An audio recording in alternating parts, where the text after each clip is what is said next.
Welcome to the Mid-Atlantic Championship Podcast, the podcast that travels back into time to review classic episodes of Jim Crockett Promotions Mid-Atlantic Championship Wrestling as it appears on the NBC Universal streaming service Peacock, as well as internationally on the WWE Network. My name is Mike Sempervive, and I'm joined by my co-host Roman Gomez. And before we begin today's voyage, I'd just like to note we have social media available on several platforms. Our Twitter and Facebook accounts are the most active. Just search at Mid-Atlantic Pod and look for the logo. If you want to follow along with us but don't have access to Peacock or the network, you can still do so by heading over to the mighty MidAtlanticGateway.com and checking out David Taub's reviews of these classic shows. We'd also appreciate you heading over to YouTube.com/MidAtlanticPod, where you can find full podcasts, truncated versions of classic episodes, plus special audio and video clips exclusive to our page, and often with the help and assistance of the mighty Mid-Atlantic Gateway website. So go to youtube.com/MidAtlanticPod and please subscribe, watch, and like the videos. It would be doing us a great service. But with all that out of the way, today in episode number 41, we take a look at the television that was taped on Wednesday, October 27th, 1982, at the WPCQ Studios, Channel 36 in Charlotte, North Carolina, and began airing in local markets that weekend of Saturday, October 30th. And I'll bring in my co-host, Roman Gomez. Now, Roman, how are you today? Are you as excited as I am over the fact that this is the official, at least in my eyes, kickoff to the road of Greensboro? Yeah, this is a good starting point to the road to Greensboro. We won't spoil it, even though this is close to 40 years ago. But there's some good stuff coming up in this episode that's going to definitely get things started for the road to Greensboro. Absolutely, and we've talked about, restaurant quality, as Jim Ross would call it, but arena quality matches taking place on this television show week after week after week, and obviously they are often in the 8 to 12 minute range, as opposed to being in arenas where they would go, upwards of 20 and 30 minutes sometimes. But we started the show pretty hot with one. We kick off with action already in the ring as Jos LeDuc is battling Johnny Weaver in a match where LeDuc's Mid-Atlantic Television Championship is on the line, and Stu Schwartz is our referee for today. And as Johnny has LeDuc in a headlock, Bob runs down some more of what we're going to see today on the show before, unfortunately, throwing it back to a break so we can come back for the conclusion of the match. And when we come back, of course, we get a little bit longer version of the action, and as it goes on, Bob kind of runs down what is happening with the House of Humperdink against various competition in the area, including what's coming up later on the program. Bad Leroy Brown continuing his feud against young upstart Mike Rotundo from Syracuse University. We hear Bob say that the, quote, uncrowned World Tag Team Champions, unquote, Rick Steamboat and Jay Youngblood will be presented with something special in the studio a little bit later on the show. And just like last week, Bob mentions that once again, soon we're going to be seeing some new talent come into the area. Dusty Rhodes, Dory Funk Jr., who is the booker of the territory right now, who we have seen a couple of times with that $100,000 challenge.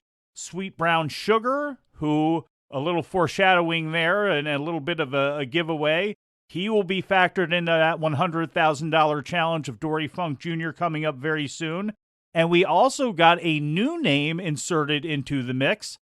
Dick Murdoch is reportedly coming into the area as well, too. So a lot of Florida and a lot of Texas. And as you go through the history of Mid-Atlantic Championship Wrestling, right back to the Briscoes, Paul Jones in the early 70s, the Eastern States era of Jim Crockett Promotions, and into the Mid-Atlantic Championship Wrestling era, and right into the Dusty Rhodes era of booking. Texas and Florida, two big, very important pieces of the puzzle when it came to the success of Mid-Atlantic Championship Wrestling. And as we record this show, and usually, for those of you who may be new to the broadcast, when we do these shows, we are trapped in time. We try to not let anything outside of the realm of modern times come into this show at all. But as we record this show today, it would be wrong to not note that we had the death of Blackjack Lanza.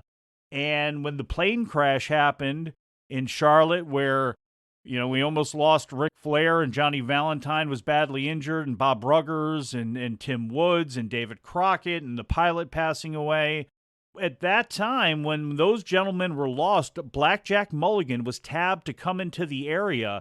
And, of course, Mulligan had the legendary team with Blackjack Lanza in the AWA in the Midwest and a stint in the WWF as well. But, Roman, I wanted to ask you, because you had the opportunity, I know, to go to some of those AWA shows. Now, he may have been gone by then, but I wanted to ask you, was Blackjack Lanza still at the very tail end of his time in the AWA when you had a chance to go to those showboat appearances for the AWA in Las Vegas? Yeah, I did see Lanza wrestle a few times and in person, and even heard him do play-by-play commentary for Pro Wrestling USA at times. So, yeah, I'm familiar with seeing Lanza's work in person. Of course, it was the tail end of his career, not in his prime, but met him once, after the matches. He was a nice guy. Yeah, just a legendary figure and another great star of the sport who has passed away. Post-wrestling has talked about him. Of course, Greg Oliver, Slam Wrestling as well, too. I'm sure elsewhere on the Arcadian Vanguard site, we're going to be hearing some tributes pop up as well, and some things noted about Blackjack Lanza. So getting back to the match, as all this is, as I'm talking, they're still wrestling. And as Bob was talking, they were still wrestling. And these two veterans are going back and forth. I mean, it's Buzzsaw Johnny Weaver and it's Joe LeDuc. So it's a solid battle going on. We see about 8 minutes of the match. And the end came when Johnny Weaver went for a bulldog out of the corner, his finisher, but LeDuc whipped him into the buckles. And when Weaver fell backwards, LeDuc jumped on him for the pin and shoved his feet up on the ropes. And before we get Roman's reaction, we'll give you a little taste of what took place with that match. He had not made the ropes. Weaver had that sleeper on him, and that match could have all been over right there. Johnny Weaver could have been, and was very close to being, the NWA TV champ. Across the ropes now, LeDuc. Weaver staggering, reeling down the ropes, out of the corner with a right hand. Right and left to the midsection. Into the corner, and he was gonna bulldog him, and into the corner. LeDuc slams him to the corner. 1, 2, 3, counted out, and LeDuc had his feet across the rope. He had plenty of extra leverage and extra pressure. Referee Stu Schwartz counted him out, wants the belt, is going to hand the belt back to Joe LeDuc, and Johnny Weaver now on his knees looking stunned. Watch it. And there we hear how that match wrapped up. And Roman, again, a battle between two solid veterans who had crossed paths surely many times, maybe even in Florida when Johnny Weaver would take tours down there and Joe LeDuc was strong. Who knows? But another arena quality match. Now, we saw Jack Brisco and Paul Jones last week. That match could main event in, Greensboro if you wanted it to. Johnny Weaver at this point in his career against Joe LeDuc, it may be main eventing in maybe Greenville, but you know what? It's still a main event in the arena, and we got it to see for free on TV.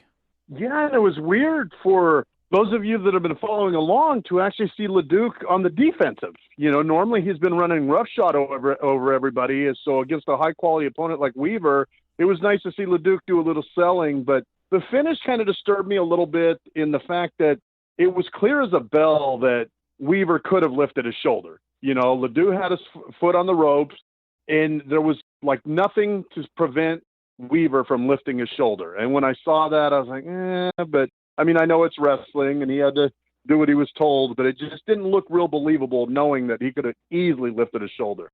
Yeah, and that's always been the thing when you do that kind of bunch cover.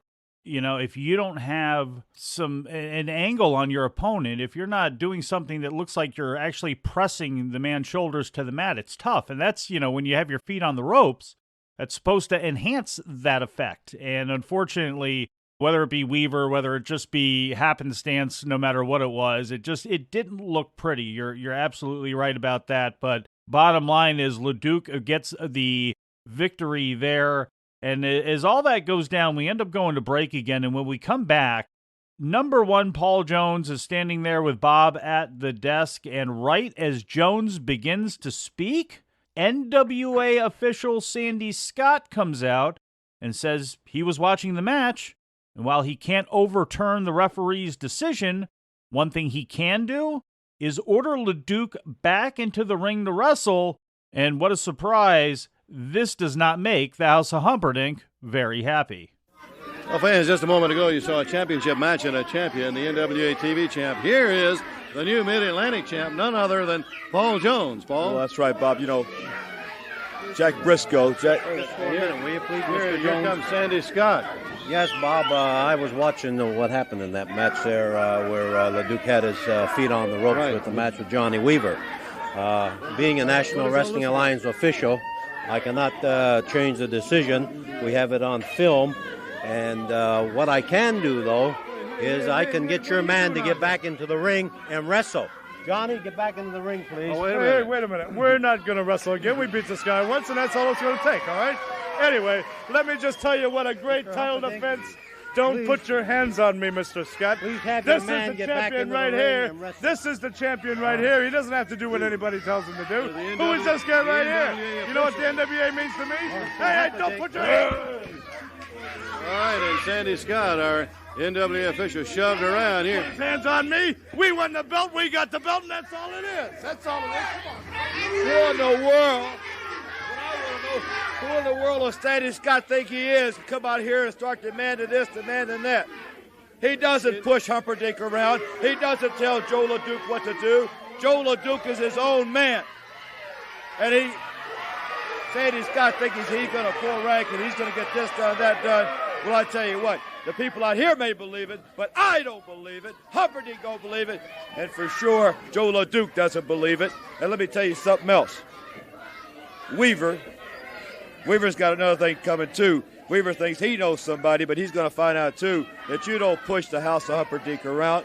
Now, getting back to what I said, is proud to be this. Jack Brisco was the shortest-lived Mid-Atlantic champion there was. This does not surprise the people, Bob. It doesn't surprise people one bit, because they knew once I got him back in the ring, I'd get the belt back, because people know that I'm a winner. They can associate with people like Jack Brisco because he's a loser. It's hard for a wrestling fan to associate with number one Paul Jones because I am definitely a winner. And just for you being so generous, I'm going to stay out here and commentate, add a little color to this program for all you. Right, okay? all right, because we got a match up there in the ring. Chief Wahoo McDaniel in there against Ken Timms, and this should be a good match. Wait a minute, here's Sandy Scott right back. Sandy? Excuse me, Bob, enough is enough, and somebody's got to stop these guys, so I'm going to take this to the board. And one of three things are going to happen. He's either going to be fined, suspended, or stripped of the belt. All right, that's the word from Sandy Scott, our NWA official. Let's go to the ring now. Wahoo McDaniel, Ken Timms, and Paul Jones is going to stay right out. A very upset Joe LeDuc, not somebody to be trifled with, shoved Sandy Scott. I am going to go out on a limb and say that may cause him some pain and some discomfort coming down from the NWA offices, but we shall see.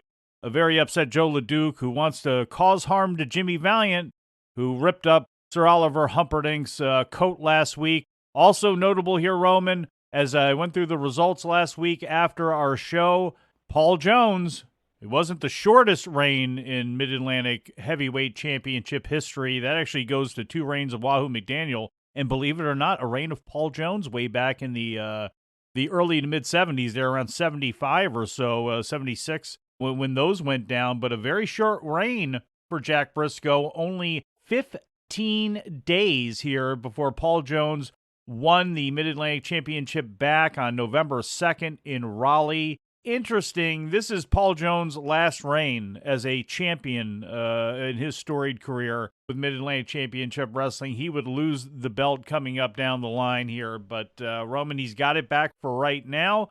Joe LeDuc has got a championship belt himself. He's also seemingly run afoul of Sandy Scott in the National Wrestling Alliance. A 15-day title reign, huh? that's an eternity for those of you that watched Memphis wrestling in the 80s. But yeah, it's one of the subtleties that makes wrestling different from yesterday compared to today is that the heels would get fined, suspended, stripped of a title, something along those lines, and the fans would pop. They believed it. They believed in wrestling back then. So if Sandy Scott were to fine LeDuc $5,000 or so, I mean, that was a big deal. I mean, nowadays you couldn't do that. People wouldn't buy it. But back then that was a big deal to put even more heat on the heels. Your authority figure has got to have some authority. You got to have Exactly. something to brush up against or to fight back against or to rail against or whatever it is. They've got to have something, both on the babyface and the heel side of the ledger.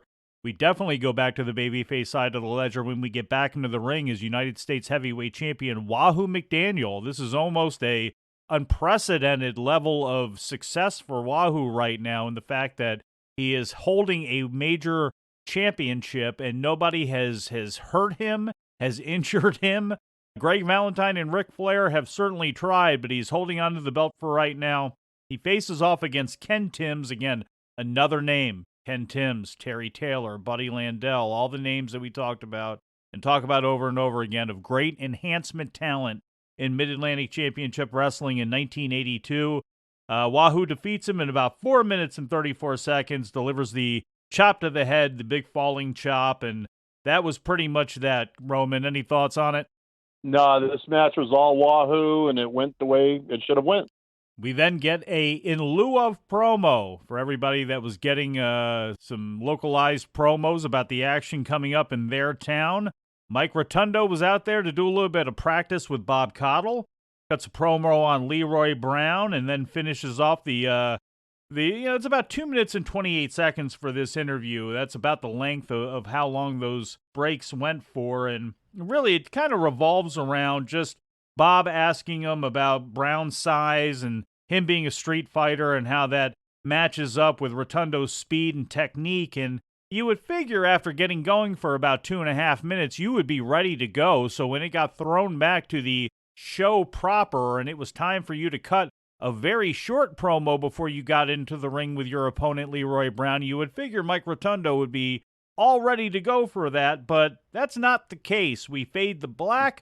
We fade the show back up where Bob is right there talking to Mike, and Mike cuts a very short promo on Brown before stepping into the ring. It was completely milquetoast and nothing really of value. Certainly didn't cut it to play for you, but, it's kind of funny, Roman, where, here's one of the rare times where they don't have an enhancement guy out there kind of getting some practice. It's a young guy in Mike Rotundo getting a little bit of work in there, and it's like, okay, you got 2.5 minutes to kind of get yourself up into a lather here. This man has tried to break your neck, and now you have a chance to go back after him and get some revenge on him and his little rooster manager, and Rotundo just couldn't do it. They came back from break, and it's just like, I'm going to go in there, and I'm going to do what I'm going to do, and man, I tell you, in hindsight, more and more and more, I value the time I got to see Mike Rotundo as a member of the varsity club, because I saw the best Mike Rotundo with the most personality.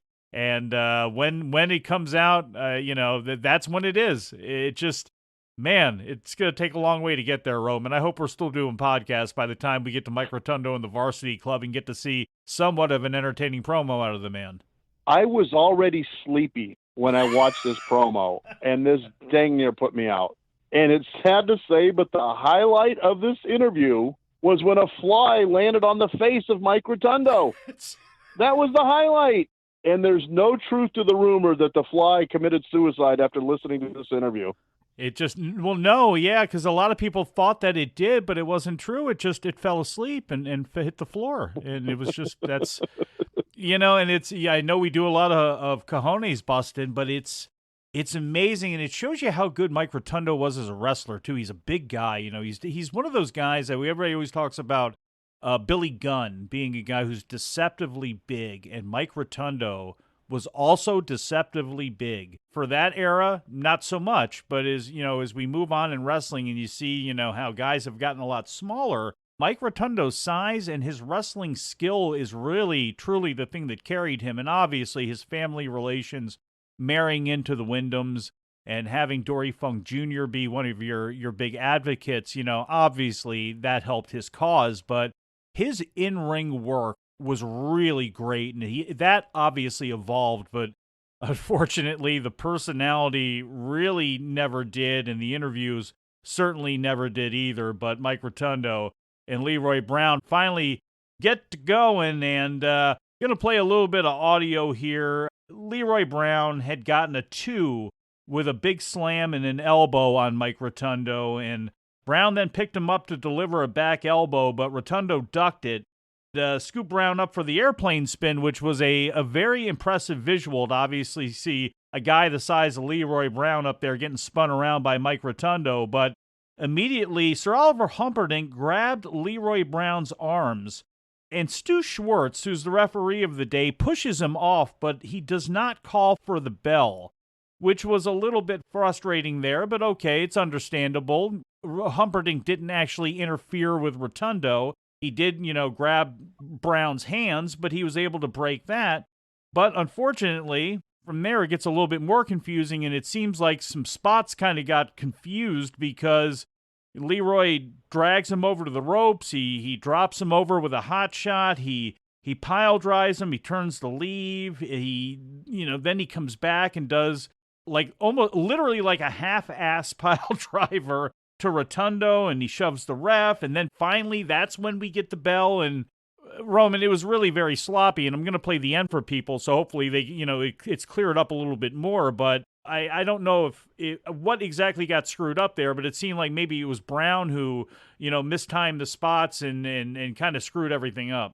Yeah, it was very weird how that spot happened. You can't tell if Rotundo was trying to kick out to not let Brown deliver a pile driver. Did Brown lose his grip?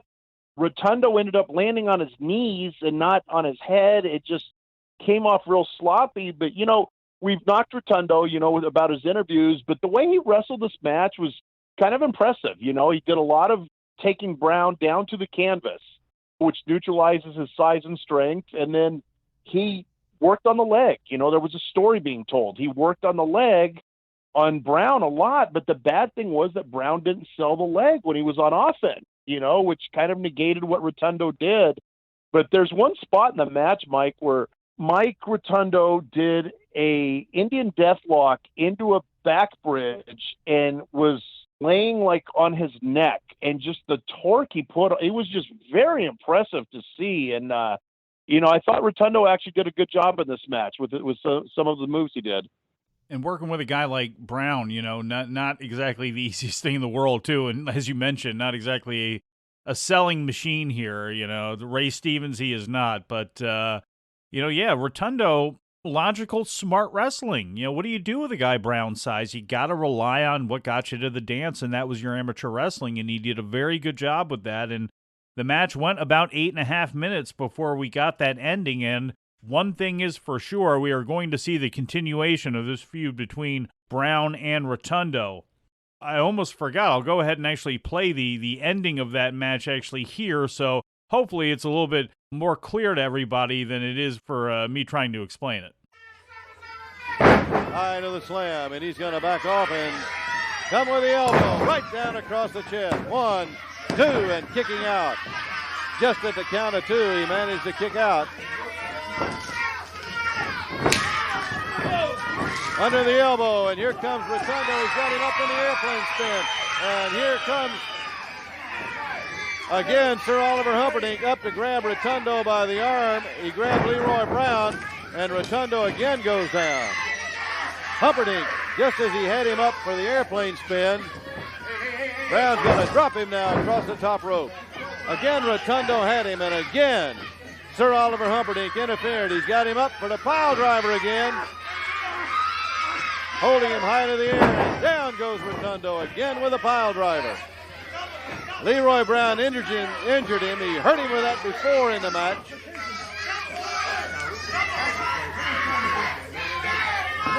Rotundo on the mat, and looks like Leroy Brown has got him up for another one. High to the air, and he...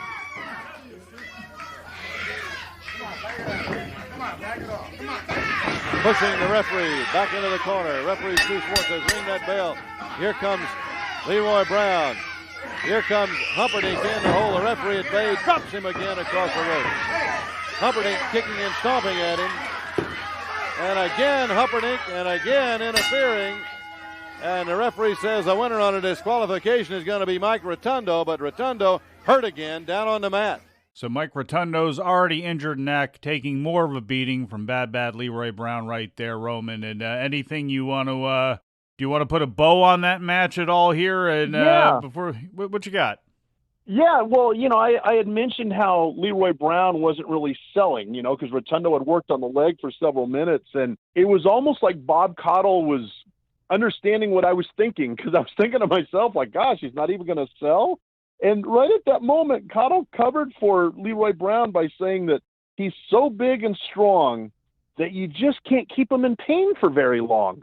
And that was kind of cool that Caudle did that, because I'm sure, people probably didn't analyze the matches the way we do today, but I'm sure there were other people like, wait a minute, he just worked on the leg all that time and he's not even going to limp, And one other thing, Mike, I was curious, maybe you could make it out. What in the heck did it say on Leroy Brown's tights? It looked like Chica, and then I couldn't read what was on the other side. I couldn't understand what that was. Did you happen to notice that? Chicago. Oh, Chicago. Yeah, okay. Chicago. It's a right. rep in the city there before the one-man gang and Moon, brother. Thank God the earring and the blonde hair went. It was yeah. And they knew it right away. It pretty much disappeared right away. They grew that out, and they were done with that pretty darn quick there. Roman, you talked about Bob there doing the cover. That Bill Watts always gets, because of Jim Cornette and Jim Ross and Arn Anderson and so many of the people that have been influenced by Dave Meltzer even, he gets a lot of the credit of modern times for things that don't pass the eye test to a pro wrestling fan in the kayfabe era. He gets a lot of credit for always dotting those I's and crossing those T's and explaining things away. Like, didn't get all of it, but, and doing that. And he gets a lot of credit for that, but really, all your good, coherent territorial pro wrestling announcers had to do that. When people saw these great athletes and then saw a physique of Dusty Rhodes, Gordon Solie had to talk about the exterior regiment of Dusty Rhodes and how he doesn't train like the modern athlete, but they comparing him more to an offensive lineman as opposed to what Don Morocco looked like or Terry Funk looked like or whoever it may be. So Bob Caudle, very underrated, and in my eyes, a Hall of Fame announcer. Certainly, everybody listening to this show, I think that lived through the era also believes that as well. And just, again, the little things that guys like him don't get credit for that he did excellently week after week after week on that television show. And that's a really good call from you.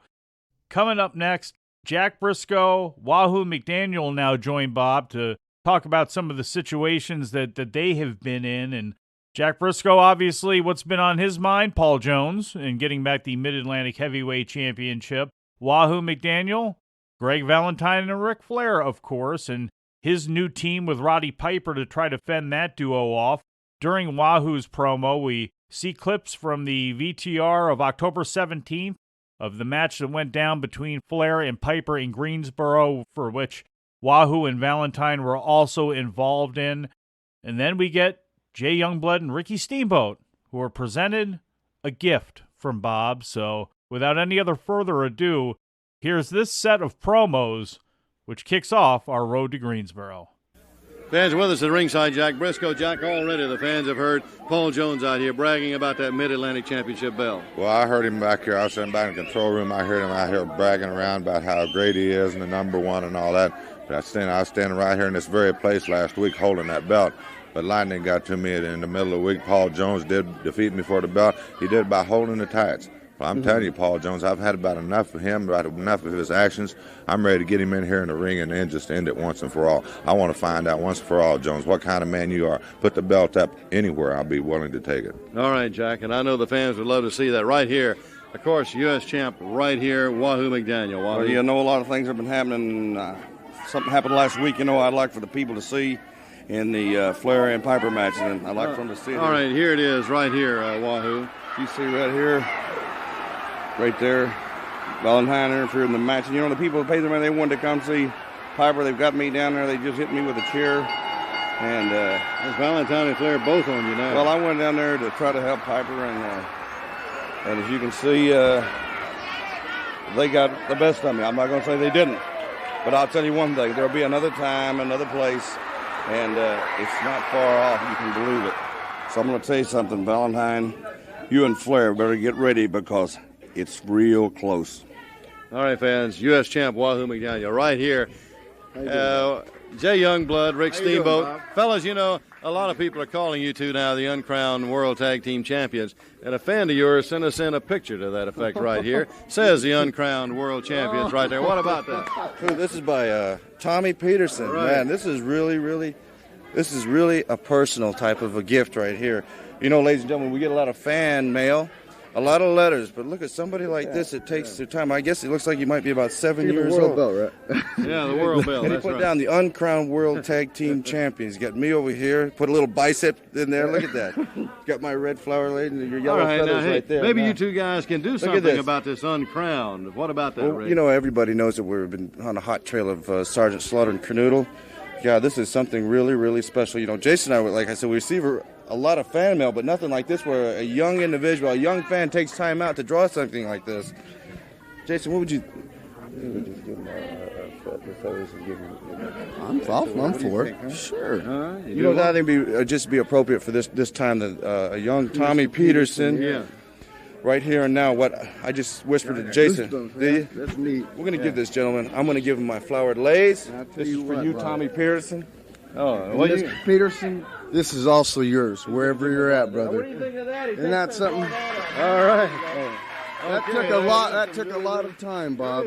Thank you very much, Tommy Peterson. We appreciate everything that you've done for us. We're going to try and get them belts. Jack Brisco, Wahoo McDaniel, Jay Youngblood, and Ricky Steamboat. Very happy over receiving the picture sent in from young 7-year-old Tommy Peterson of Jay Youngblood standing proudly in his headdress, Ricky Steamboat flexing with his lay-on. As Jay noted, this must have taken that little boy a long time. What a thoughtful thing to do with the belts around their waists, the uncrowned World Tag Team Champions. What everybody's talking about, except, of course, for Sergeant Slaughter and Don Kernodle, who don't believe they have any competition in the area. They're wondering where all the good tag teams are. Well, Roman, Tommy Peterson knows where the good tag teams are, and I bet if I know anything about professional wrestling, I know for a fact that the lei and the headdress that were laid down and given to Bob for Tommy Peterson, I bet nothing, and I mean nothing, is going to happen to them. That type of thing never, ever happens. I mean, if you're to leave something that valuable and that important around a wrestling desk, there's no way a heel is going to come in and start wrecking shop and tearing things up and ruining the moment. That would never happen in pro wrestling. No, and I've never seen a trophy get demolished either. That's something when somebody wins Wrestler of the Year. But talking about little Tommy Peterson and his artwork, you know, when I first looked at that drawing of Youngblood, it took me a minute to realize that was the headdress, because I was like, why did he put corn on the cob in his hair? You know, like, what is that all about? But it was the headdress, and what a wonderful gesture by Steamboat to give him the lei and Youngblood to give him the headdress. And the only thing that could have topped this off is if Jimmy Valiant had come out and gave him a boombox. How dare you, Roman? The kid's only 7 years old. What do you want him to be, Bob Ross out there? It's not MC Escher. You know, he's trying there. Maybe it's like, you draw in bubbles, when you originally start to draw. Maybe it's like there's a thing when it comes to headdresses, you start off by drawing a corn cob. I don't know, but bottom line I apologize. Little Tommy Peterson, if you're out there listening, I apologize. Hey, bottom line is we've got a feel-good moment, and how do you like that as we lead into our next match with former Mid-Atlantic Heavyweight Champion Jack Brisco facing off against Jim Dalton, and it's Jim Dalton and Jack Brisco. Spent a lot of time in the tri-state area together, and I would assume, at least, I'm sure these guys had to cross paths. Even if they didn't, they are such great professionals that they could have a really damn good match in about 4.5 minutes, and that is exactly what they did. Paul Jones slimed out again to join commentary for this match and talked about how he prefers the Indian death lock to the figure 4 leg lock because, well, he's broken more legs with it, so that makes him happy. Like I said, it goes about 4.5 minutes. Brisco wins with the figure 4. As soon as he does, Jones goes scattering, finds something else to do, and has to get out of there. And that is that. But a nice 4.5 minutes here between, again, Jack Brisco, the former NWA World Heavyweight Champion, one of the great wrestlers of all time, and Jim Dalton, the crafty old veteran who can work with everybody. Yeah, it was a tight match, and Brisco just out-wrestled him, before he put the figure 4 on for the victory. We then get another break for a localized promo, and in lieu of that promo, we get Private Jim Nelson and Ben Alexander, who cut a promo on Ricky Steamboat and Jay Youngblood, who are going to be their opponents coming up in the next match. Once again, Nelson, for another week, hypes up the fact that Slaughter and Kernodle are a well-tuned team that Steamboat and Youngblood cannot take apart. He is going to do his part for the team in the Marines today by taking out Steamboat and Youngblood. And there's still that confidence there for Nelson. You could still see that he has improved greatly in the year that we've been watching him on this show, Roman, from the time he got taken in under Slaughter's wing. But you see where Kernodle's at right now, and then you see Nelson right there, in his gear in a mixed match combination with Ben Alexander. It's like you already know his prospects aren't looking too good right now when it comes to the Marines. Yeah, you can see the writing on the wall. I mean, we've talked about Alexander being a good underneath guy, but that's what he is, an underneath guy. So for Private Nelson to be teaming with him, you can tell like they don't have big plans for him. Match goes about 4 minutes. No surprise, Steamboat and Youngblood get the victory.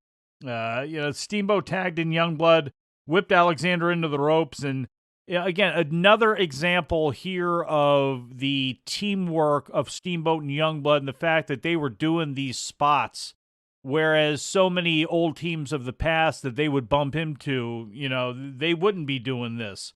Steamboat picked Youngblood up by the waist, spun him around, and basically gave Alexander an assisted drop kick. And then Youngblood delivered a leg drop, came off the ropes with a chop for the pin, and that was that. And again, another unique way to end the match for Steamboat and Youngblood. They looked fantastic, and considering the tone of the show and where we would be going, a very shiny victory for the former world champions who are the uncrowned world champions, I guess, in Tommy's eyes.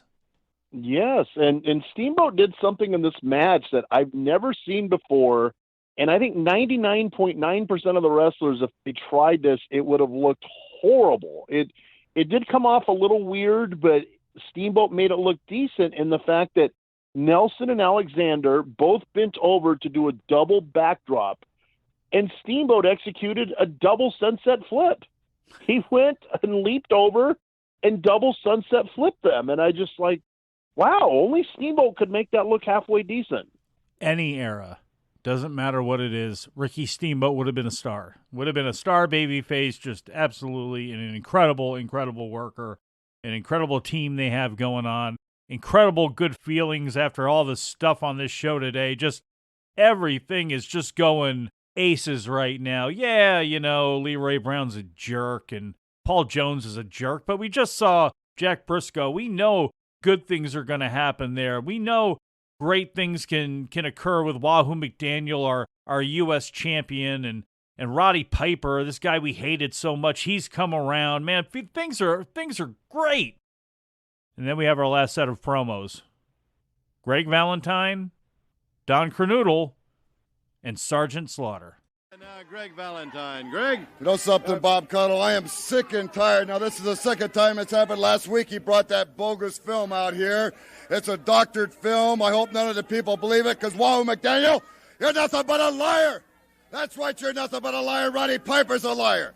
The only reason I was out there at Ric Flair's ringside is because of the trouble he's had with Jimmy Crockett, and Wahoo McDaniel has always been trying to jump Ric Flair from the back. He wants that world title that Ric Flair, the Nature Boy, has.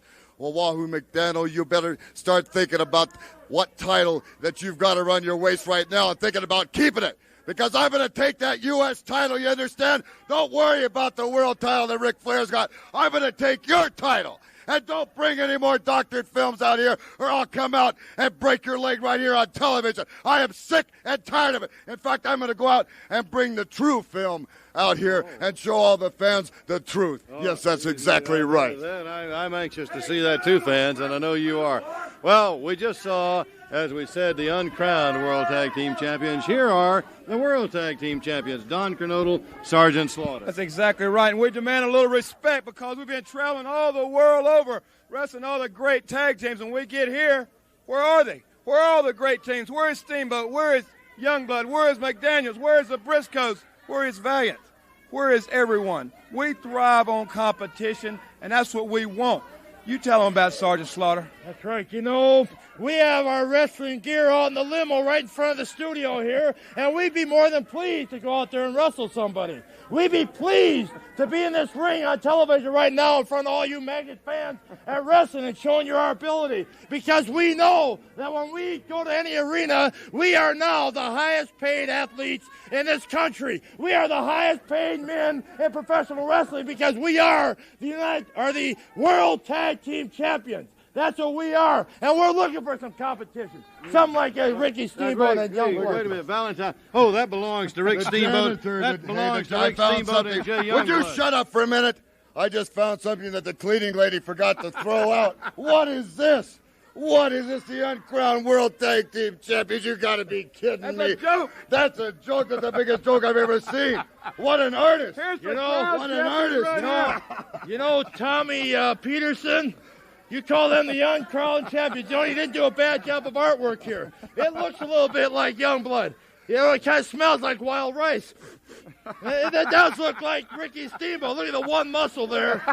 And it does smell a little bit like coconut. Yeah. But there's one thing you did wrong. I forgot the slanted eyes right there. That's right. One thing you did wrong is you said the uncrowned world champions. And one thing, I don't like kids. I don't like kids anyway. And I like to put my cigar out in Ricky Steamboat's face and in Jay Youngblood's face and rip up this picture of theirs and give me that feather. Give me this leg. Look at this. Rip up those feathers. These are for Tommy Peterson. Here you are, Tommy Peterson. Here you go, Tommy Peterson. Right here, Here's your leg, Tommy Peterson. That's why we are the World Tag Team Champions. That's nothing but garbage. I hope Tommy Peterson enjoys his feathers. I hope Tommy Peterson enjoys his legs. I can't wait. Maybe this will get us a match on television. Maybe this will do it to you, Youngblood and Steamboat. What do we have to do to get a match? I think we just proved it right there. All right, fans. We'll see you next week. And until then, so long for now. Well, that certainly brought the mood down a little bit. Roman? Well, it did if you were a kid who was big into the baby faces, but if you were just a pure hardcore wrestling fan, that was exhilarating. Greg Valentine finds the picture, sees it on the desk. Bob tells him, don't grab that. They tear it in half. Sergeant Slaughter puts the cigar out on Ricky Steamboat's face. They then turn their attention to the headdress and the lei and take great pride in tearing all that stuff up. And wow, a incredible wrestling angle, a classic wrestling angle, a great Mid-Atlantic Championship wrestling moment, Roman. Tommy Peterson, little 7-year-old Tommy Peterson's picture getting all torn up, and Ricky Steamboat and Jay Youngblood are surely going to want some revenge. Unbelievable at all the heel stuff that happened in the last 7 minutes of the show. You know, you got Valentine saying footage was doctored, which I always loved when a heel would say that somebody would go to that great lengths to make it look like he didn't lose when he did. And then Valentine telling Bob Caudle to shut up. I mean, you don't say that to Uncle Bob. And then Valentine with the comment about Steamboat and the slanted eyes. And then Slaughter just blurting out, I don't like kids. I mean, they did everything but kick a puppy on the way to the studio. I mean, just great heel work by the heels. And then poor little Tommy Peterson, who was such a loyal fan. My guess is he even sent in a letter and voted for who contributed the most. That's probably how much of a fan he was. And for Slaughter to say he doesn't like kids, put the cigar ashes in the eyes of Steamboat and Youngblood on the picture before he ripped it up. I mean, as a fan of heels, that was great stuff right there. That was a tremendous callback to the. I appreciated that for the, who contributed the most in 1981 or wherever the hell it was. But folks, as we get to look back with hindsight, and we get to have the great work of the men over at the Mighty Mid-Atlantic Gateway website, led by Dick Bourne, David Chappell, and all the great people who have contributed over the years. One of the great things over there are the interviews that have been conducted, one of which with Dave Chappell, Don Kernodle, which I cited many times in the special that I did with about Don Kernodle's career, and to give a little bit of a peek behind the curtain for all of you out there that may not have known what all this was about with Tommy Peterson and who Tommy Peterson was. Well, it was pro wrestling, baby. There was no Tommy Peterson. In the interview, what? Yeah, can you now believe you're gonna say there's no Santa Claus. I know it. And David couldn't believe it. He asked Kernodle about it, and Kernodle revealed that it was actually Sergeant Slaughter's wife who came up with the picture and drew the picture. She did the drawing. David asked him, because for Dave, as well as for many people out, who watched that segment, and obviously, were so enthralled that it led to the massive crowd in Greensboro, this is one of their favorite segments of all time, and it was just a classic moment. And Rotundo talks about it at length in the interview. He talks about how basically those guys were the ones who came up with everything, all the way leading into the final blow-off match. And Dory Funk Jr., who was the promoter at the time, Don talks about how Crockett told Dory, quote, "I want them to run their program. Let them do whatever they want to do," unquote. And Kernodle goes on to say that's what happened. Sarge and I ran that program. You usually have to do what they want you to do. You might disagree, but you have to go do what the boss wants. But Crockett let us do that. If we wrestled in Mount Airy, we controlled it. If we wrestled in Greensboro, Richmond, we had control over it. And that is one of the great things about George Scott, for some of the criticisms he takes from men like Ole Anderson and others that said, well, the guys are the ones who did all the work. Guys like George Scott, guys like Jim Crockett, when they were at their best, they knew when to back off and let the talent, who's been working forever, who's incredibly intelligent, who's out there with those fans every night, he had enough trust in these professionals to let them go out there and do the best for their business. And here we are on the road to Greensboro, Roman. I mean, that's what wrapped up the show. We're going to go through what happened on Worldwide Wrestling coming up here, going to be going through what happened in some of the towns on the circuit, and then also going to note to you right now, everybody, there is no November 6, 1982 show available on the network, but there are clips of that week's Mid-Atlantic and Worldwide events that are floating around, so we will attach that to the show reviewing November 13th, and that's what we are going to talk about next, Roman. But an amazing time right now, and a lot to look forward to here on these next upcoming shows. Oh, definitely. And this was a fun show to watch, fun show to cover. And who would have ever guessed that Tommy Peterson would have got more love on this episode than Wahoo McDaniel? That's true. But it is time, as we've reached the end of the show here, to talk about what's happening around the circuit. And we have some of the results from Worldwide Wrestling, which was taped immediately after Mid-Atlantic Championship Wrestling. Ricky Steamboat and Jay Youngblood defeated Ken Timms and Bill White. Leroy Brown defeated Ron Ritchie. Wahoo McDaniel defeated Ricky Harris. Johnny Weaver defeated Jim Dalton. So that's what took place on Worldwide. And again, we do have the full results for what took place on Mid-Atlantic and on Worldwide for the next week's episode. It's just, unfortunately, for whatever reason, when it comes to the network, that show is not on there. And as we take it to the results from around the area, You're going to see some very interesting names pop up. Let's take time for this commercial message about the Mid-Atlantic wrestling events coming up in your area. We start 2 days after TV was taped in Charleston on Friday the 29th at County Hall. NWA World Champion Ric Flair battled Wahoo McDaniel to a no contest. Sergeant Slaughter and Private Kernodle defeated Ricky Steamboat and Jay Youngblood, and Greg Valentine faced off against Johnny Weaver. We then skip to Sunday, the 31st, Halloween, Asheville, North Carolina at the Civic Center. Leroy Brown defeated Mike Rotundo, Jimmy Valiant defeated Jos LeDuc, and Sergeant Slaughter and Private Kernodle defeated Ricky Steamboat and Wahoo McDaniel. Also that day, in Toronto at Maple Leaf Gardens, Jimmy Valiant defeated Ivan Koloff in a Siberian glove match. Buddy Rose defeated WWF champion Bob Backlund by disqualification, and Leo Burke defeated Johnny Weaver by DQ. That crew stayed up there for TV in Brantford, Ontario at the Civic Center Monday night on the 1st. They taped a few weeks of TV. They used 14 wrestlers, had 13 matches, 10 singles, 2 tags, 1 handicap match, which featured Leroy Brown against Keith Larson and John Bonello. Leroy Brown wrestled the most times, 4, with Bobby Bass, Keith Larson, Terry Kay, and Private Jim Nelson wrestling 3. The easiest nights went to Johnny Weaver, Leo Burke, and the Boogie Woogie Man Jimmy Valiant, who only wrestled once. Also that night in Greenville at Memorial Auditorium, Rick Rudd went to a draw against Joe Lauren, future Rick Rude, and Road Warrior Animal. Also, Jack Brisco and Mike Rotundo defeated Paul Jones and Greg Valentine, and NWA World Champion Ric Flair once again battled U.S. Champion Wahoo McDaniel to a no contest.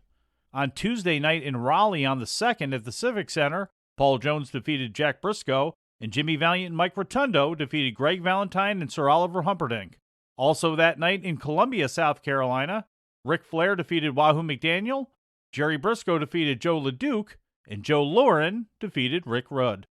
That takes us back around to Wednesday, November 3rd, Charlotte, North Carolina, the WPCQ studios, for the tapings of Mid-Atlantic Championship Wrestling and Worldwide Wrestling.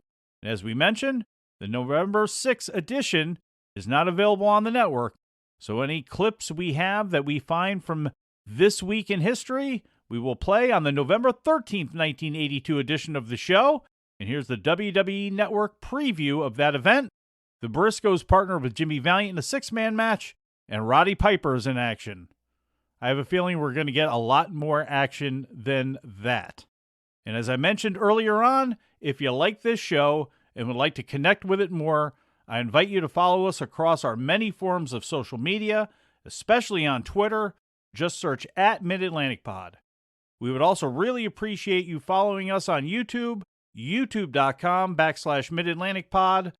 Full and truncated podcasts plus great audio and video clips from the rich history of Mid-Atlantic Championship Wrestling and Jim Crockett Promotions. That's youtube.com/MidAtlanticPod. I also invite you to support all of the programs and content here on the Arcadian Vanguard Podcast Network. We don't condescend, and we are dedicated to preserving and accurately archiving the history of professional wrestling. And I'm proud that this show, produced by me, can be a part of that. For Roman Gomez, I'm Mike Sempervive. Take us home, Bob DeBartoleben and Uncle Bob Cottle. Mid-Atlantic Championship Wrestling has been furnished to this station for broadcast at this time by Jim Crockett Promotions in exchange for commercial consideration.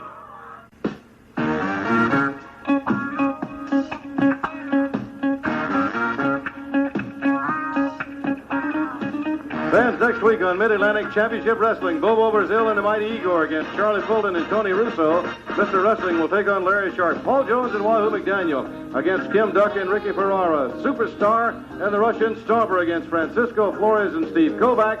And Blackjack Mulligan will take on Phil Mercado all next week.